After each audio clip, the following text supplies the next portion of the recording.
សួស្តីបងប្អូនទាំងអស់គ្នានៅក្នុងវីដេអូនេះគឺខ្ញុំនឹងពន្យល់បងប្អូនទាំងអស់គ្នាអំពីរបៀបសម្គាល់ Break of Structure ឬក៏គេហៅថា BOS Break of Structure គឺវាកើតឡើងនៅពេលដែលផ្សារកំពុងតែ trending up trend ឬក៏ down trend អញ្ចឹងបងប្អូនក៏លេខមកមើលឆាករបស់ goal នៅត្រង់នេះមកឥឡូវនេះផ្សារ goal គឺកំពុងតែ up trend វាបង្កើត higher high ជាមួយនឹង higher low អញ្ចឹងនៅពេលដែលផ្សារវាកំពុងតែ up trend គឺវាតែងតែបង្កើត higher high ឡើងទៅរហូតហើយនៅពេលដែលវាបង្កើត higher high ឡើងទៅរហូតហ្នឹងគឺវាតែងតែបុក break resistance អញ្ចឹងបងប្អូនក៏លេខមកមើលត្រង់នេះមកនៅពេលដែលវាបង្កើត higher high ឡើងទៅរហូតគឺវាតែងតែបុក break resistance ឯងចឹង resistance ហ្នឹងគឺវាទប់អត់ជាប់ទេហើយនៅពេលដែលវាបុក break resistance បែបហ្នឹងគឺគេហៅវាថាជា break of structure អញ្ចឹង break of structure គឺយើងអាចសម្គាល់វាបាននៅពេលដែលផ្សារវាកំពុងតែ up trend ឬក៏ down trend អញ្ចឹងនៅពេលដែលផ្សារវា up trend គឺវាតែងតែ break ក្បាល resistance ឡើងទៅអញ្ចឹងអាហ្នឹងគេហៅថាវាជា break of structure ហើយនៅពេលដែលផ្សារវាកំពុងតែ down trend គឺវា break support មកក្រោម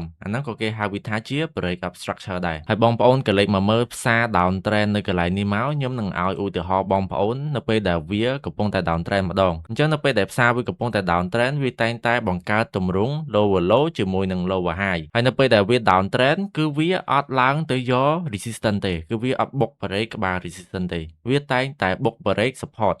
អានេះគឺជា support ហើយនេះគឺជា support អញ្ចឹងបងប្អូនក៏លេខមកមើលត្រង់ហ្នឹងទៅគឺវាតែងតែបុក break support មកក្រោមរហូតហើយនៅពេលដែលវាបុក break support បែបហ្នឹងគឺគេហៅវាថាជា break of structure ដូចគ្នាអញ្ចឹងនៅពេលដែលវា up trend គឺវាបុក break resistance ហើយនៅពេលដែលវា down trend គឺវាបុក break support អញ្ចឹងនៅពេលដែលវាបុក break support បុក break resistance ហ្នឹងគឺគេហៅវាថាជា break of structure ហើយរបៀបសម្គាល់ break of structure គឺមានតែប៉ុណ្្នឹងទេបងប្អូនយើងចាំជួបគ្នានៅវីដេអូក្រោយទៀត